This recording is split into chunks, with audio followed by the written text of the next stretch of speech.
কংগ্রেসের 98 Swarupnagar AC assembly কনস্টিটুয়েন্সির ইশতেহার আজকে প্রকাশ করছি 2026। আমাদের ইশতেহার প্রকাশ করছেন আমাদের সম্মানীয় বিধায়ক প্রার্থী শ্রীমতী বীণা মণ্ডল মহাশয়া। বন্দে মাতরম, বন্দে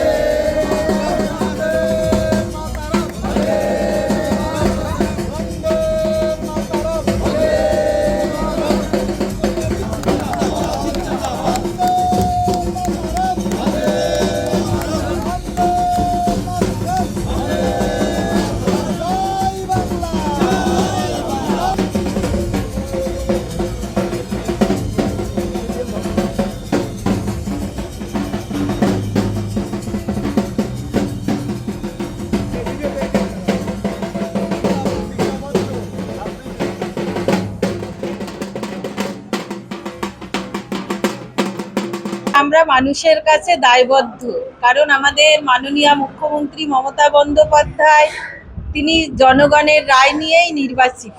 আমরাও জনগণের রায় নিয়েই এই পরপর নির্বাচনে জিতে আসছি। সেই জন্য আমরা জনগণের কাছেই প্রতিজ্ঞাবদ্ধ যে আগামী দিনে এই কাজগুলো আমরা করব।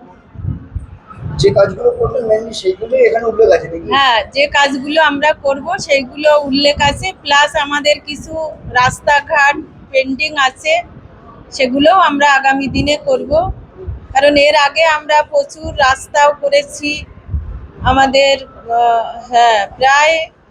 প্রায় 90% আমাদের রাস্তা কমপ্লিটের জায়গায়, আর যেগুলো পেন্ডিং আছে সেগুলো আমরা আগামী দিনে করব।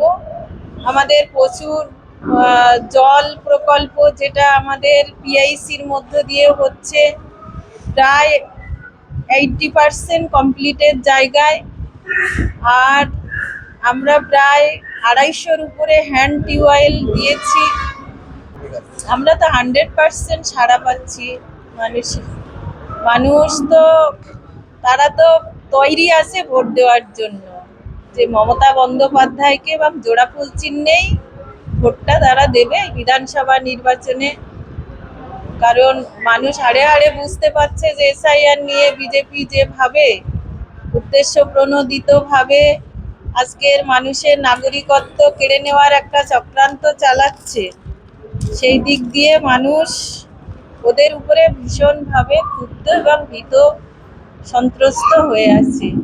5 থেকে 6 হাজার মতুয়া আছে, তাদেরও নাম অনেক নাম বাদ হয়ে গেছে, তারাও ভীষণ ক্ষুব্ধ।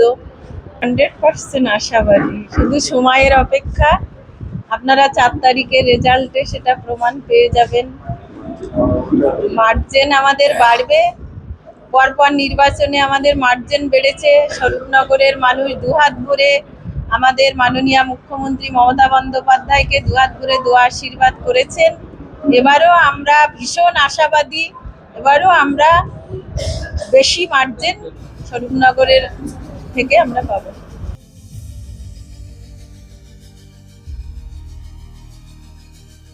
আরো লেটেস্ট খবরের আপডেট পেতে ফলো করুন রাতদিন.in।